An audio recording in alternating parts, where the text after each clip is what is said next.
Assalamu alaikum rahmatullahi wa barakatuh. Welcome back to my Surah by Surah series. This is another one. It's part 68, Surah Al Qalam. This is the pen. So my dear brothers and sisters, have you ever been called crazy just because you didn't go along with the crowd? Surah Al Qalam reminds us that standing firm on truth often gets you labeled extreme or backward or out of touch. And guess what? The Prophet Muhammad, peace be upon him, was called the same things. So Surah Al Qalam is a Meccan surah. It has 52 verses. It was revealed early, when the Prophet Muhammad, peace be upon him, was being mocked, insulted, and accursed or accused of madness.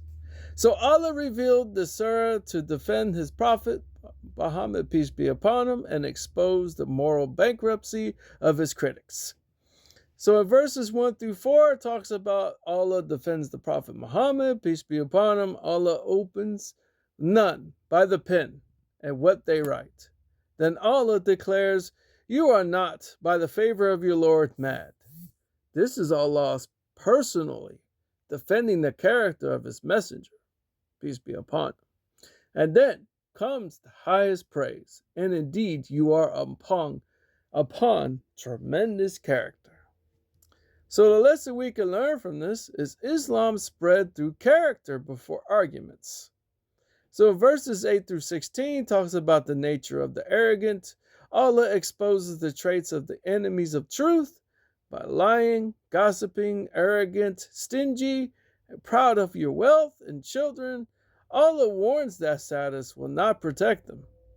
So in today's reflection, the cancel culture, mockery, moral superiority, same disease, just new packaging. So in verses 17 through 33, it talks about the parable of the garden. A group of wealthy men planned to harvest their garden secretly so the poor wouldn't get anything. Allah destroyed their crops overnight. See? They woke up shocked, humbled. And the lesson we can learn from that: wealth without gratitude invites destruction. Charity protects blessings. So verses 44 through 50 talks about the patience of the Prophet Muhammad, peace be upon him. Allah tells the Prophet Muhammad, peace be upon him, "So be patient for the decision of your Lord." Then Allah reminds him about the Prophet Yunus, peace be upon him, who rushed and suffered. So the lesson we can learn from that is dawah requires patience.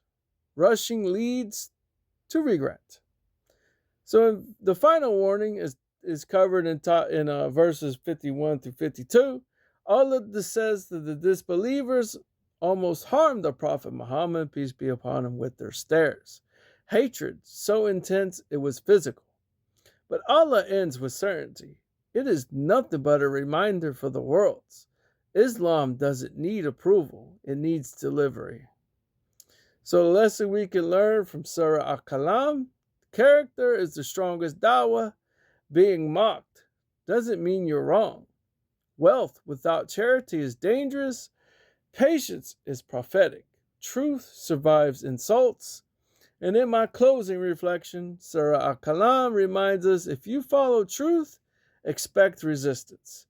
If you carry Islam, expect the labels. But remember, Allah defended his Prophet Muhammad, peace be upon him, and Allah will defend truth always. So stand firm. Write good deeds with your pen, because Allah already wrote your honor.